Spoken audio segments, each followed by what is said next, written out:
China কমলা Mandarin খাওয়া হয়, কিন্তু মূলত এটা চায়না থেকে আসছে। এটা বিদেশি ফল, আমরা দেশি ফল নয়।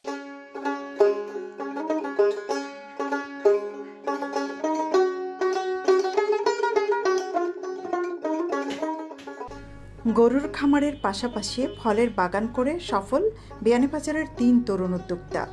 উপজেলার কুড়ারবাজার ইউনিয়নের দেউল গ্রামে ২০১৯ সালে ড্রিম অ্যাগ্রো ফার্ম স্থাপন করেন। ১ একরের বেশি জায়গায় পরিকল্পিতভাবে অ্যাগ্রো ফার্মের সাথে গড়ে তোলেন ফসলের বাগান। তাদের বাগানে এখন শোভা পাচ্ছে থোকা থোকা কমলা। সবুজ পাতার ফাঁকে লাল রঙের দার্জিলিং ও ম্যান্ডারিন কমলা যে কারো দৃষ্টি কাড়বে। ৩ বছরের পরিশ্রমের পর চলতি মৌসুমে কমলা গাছের ফলন দেখে সন্তুষ্টি প্রকাশ করেন তরুণ বাগানীরা। দার্জিলিং কমলার সানবার্ন রোগের সামান্য প্রকোপ রয়েছে। এছাড়া পোকামাকড়ের উপদ্রবের সম্মুখীন হলেও এসব সমস্যা তারা কাটিয়ে উঠেছেন। দেশের মাটিতে যে সোনার বাংলা, সোনার মাটির সোনার ফসল জন্মিছে, এটা আমার দেখে খুব ভালো লাগছে। কিন্তু ফাড়া লাগবে তো অবশ্যই, কিন্তু ফাটতেছি না। এই জন্য যে আমরা তো মনে করেন এটা বিক্রি করতে হবে বা ইয়ে করতে হবে। কিন্তু কত সুন্দর ধরছে, এই দেখেন আপনারা। এক প্রতি গাছে ১২০০-১৩০০ কমলা ধরছে, খুব মিষ্টি। এই দেখেন এইটা দেখেন কিভাবে রস হইছে।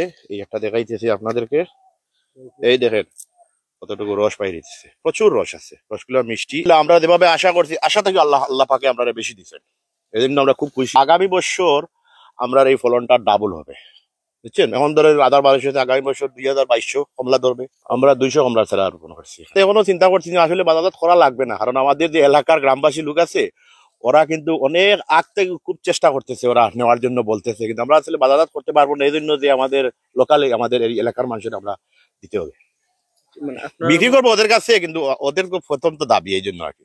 পয়লা পরিকল্পনা করছিলাম ফার্মর পরিকল্পনা, গরুর ফার্ম করিয়া জায়গা তো এখানে ফার্মও তো আর অত জায়গা লাগেন না, প্রায় ৩ কিয়ারের মতো জায়গা আছে এখানে। ও চিন্তা করলাম আমরা তিনজনে যে কিটা করা যায়।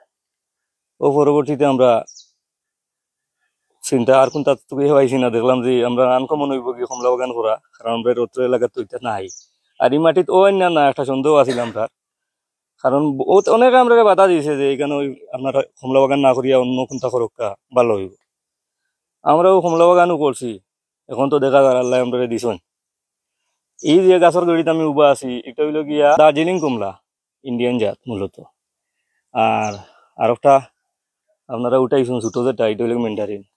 আর দার্জিলিং এটা এখনো ফাঁকিছে না, এটা একটু লেট ভ্যারাইটি আর কি, ফাঁকতে ফাঁকতে একটু লেট হইব, জানুয়ারির দিকে গিয়ে পুরা মতো ফাঁকিব। এটা আমরা ফার্স্ট ফলন, যার কারণে একটু কম দেখতে পারা হয়তো আপনারা কমলা পয়লা ধরছে, কারণ ৩ বছর আগে এটা কমলা ধরে না। আর ম্যান্ডারিনটা পয়লা বছর থেকে ধরে, কিন্তু আমরা রাখছি না, আমরা সিরিয়া ফেলাইছি, কারণ না ফেলাইলে তো গাছ বাদায় বড় হইতো না। এখন পুরাপুরি একটা প্রোডাকশন আইছে, এটা ইনশাআল্লাহ সামনে বছর এটা অনেক আইব, আমার মনে হয় মনের উপরে আইব। আমরা যেভাবে আমরা এগুলো পরিকল্পনা করি আর সাজাইছি আর ট্রিটমেন্ট যেভাবে করি, আশা করি সামনে বছর এটা অনেক প্রচুর ফলন হইব। পোকামাকড়ের আক্রমণ আছে, কিন্তু ঔষধ কন্টিনিউ মারা লাগে। ঔষধ দিন আপনি মাকড়ের আক্রমণটা একটু বেশি। আর সানবার্নের একটু সমস্যা আছে দার্জিলিংও, তো এটা লাগে আমরা বিভিন্ন পদক্ষেপ নিব, নেটিং করা লাগে সানবার্ন যাতে না হয়। কমলার পাশাপাশি মাল্টা, ডালিম, লেবু ও পেঁপেও রয়েছে। তাদের এ ফল বাগান পরিচর্যায় তাদের সাথে আরো ২ জন শ্রমিক কাজ করেন। কন্টিনিউ ২ জন থাকেন, গরুত আলাদা থাকেন, আর ফার্মও ইউনিয়ন লাগে, আমরা বাগানের লাগে মূলত ২ জন কন্টিনিউ থাকা লাগে। আমার বাগানত ২ জাত আছে কমলা, একটা আছে ম্যান্ডারিন আর একটা দার্জিলিং আছে, এই ২টা। তো দার্জিলিংটা মূলত এটা ইন্ডিয়ান, কেউ কেউ আবার খাসিয়া, কেউ আবার বলে সাতকি, কিন্তু মূলত এটা ইন্ডিয়ান ফসল খুব ভালো, খুব বড়, খুব মিষ্টি, খুব স্বাদ। এইরকম জাগার স্বল্পতা, কারণ আমাদের এলাকার একটা সমস্যা হয়েছে, নিচু এলাকা তো, এই জন্য মনে করেন পানি টানির সমস্যা হয়। কিন্তু এটাই ভাবতেছি, আল্লাহ দেখি, আল্লাহ যদি চায় তাহলে ইনশাল্লাহ আরো করার চেষ্টা করবো ইনশাল্লাহ। এরকম বাগান গড়ে তোলার স্বপ্ন অনেকেই দেখেন, কিন্তু সঠিক পরামর্শ ও এ অঞ্চলের সফলতার উদাহরণ না থাকায় আগ্রহ হারিয়ে ফেলেন অনেকেই। তবে ফল বাগান করতে যে কোনো ধরনের সহযোগিতা চাইলে তারা নিজ উদ্যোগে সহযোগিতা করবেন বলেও জানান। মনে করেন ফেসবুকে আমার এগুলা ছাড়ি অনেকে বই আমার ফন্টন দিয়ে আমার কয় কিতা এগুলো দেশের কোনো ছবি না, এটা বাইরের ছবি, বুঝছেন নি। কিন্তু আসলে তো আমার ছবি, আমার গ্রাম, আমার দেশের ছবি, আমার বাগানেরই ছবি, বুঝতে পারছেন। যাই হোক, আমি চাই আপনারা যদি এরকম বাগান টাগান করেন, ইনশাল্লাহ আমরা কাছে সব ধরনের সহযোগিতা পাবেন, ভালো জাত পাইবেন, এরপরে ভালো আমাদের কাছে সব ধরনের সুবিধা হবেন। মনে করেন বাগান করতে কেউ চাচ্ছেন ইচ্ছুক, আমাদের কাছে যদি ওরা বলে, ইনশাল্লাহ আমরা যতটুকু সাধ্যমতো আমরা তাদেরকে একটা বাগান করে দেওয়ার চেষ্টা করবো। চাইলে আমাদের সাথে যোগাযোগ করতে পারে। আমরা যার মাধ্যমে আমরা করছি এগুলা, তার লগে তো আমরা একটা যোগাযোগ রয়েছে, আমরা তার কাছ থেকে হেল্প পাই। আর আমরা কাছ থেকে যদি কেউ হেল্প লাগে, কেউ চায়, তাহলে সর্বোচ্চ করবো আমরা। আর সেরা চাইলেও দিতাম, আর গ্রাফটিং করিয়া যদি নিতে চাই আমরা এখান থেকে, তাও দেওয়া যাইব। ও সব ফাঁকি গেছে, আর মোটামুটি আর 15 দিন পরে ফুরাট মিষ্টি হবে। এখনো মিষ্টি আছে, কিন্তু 100% মিষ্টি 15 দিন পরে হবে।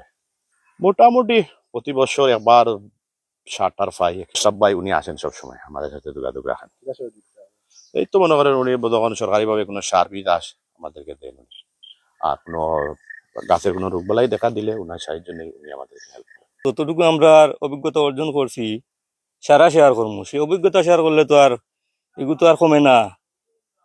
আমার এলাকার যদি এখন আমরা দ্বারা উপকার হয়, তাইলে এটা আমরা অবশ্যই দিব। বাগান আমরা অলরেডি 2 জনের লগে মাত কথা চলে, এটা খানাইঘাট গোয়াইনঘাট কোথায় এরিয়া পায়।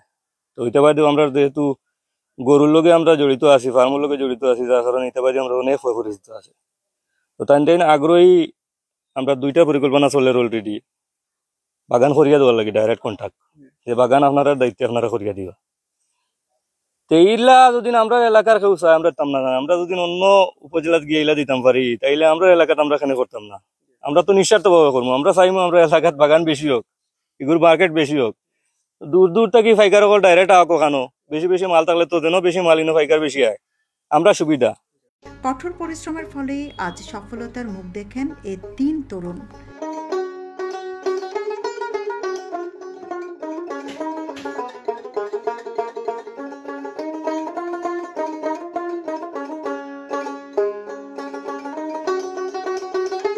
নিজ এলাকা ছাড়িয়ে তারা বিয়ানীবাজার গোলাপগঞ্জ উপজেলার অনেক তরুণের কাছে আদর্শ খামারি আশরাফুর রহমান মুক্তা, ইশতিয়াক জামান সাজেল ও কামরুল আমিন কামরান।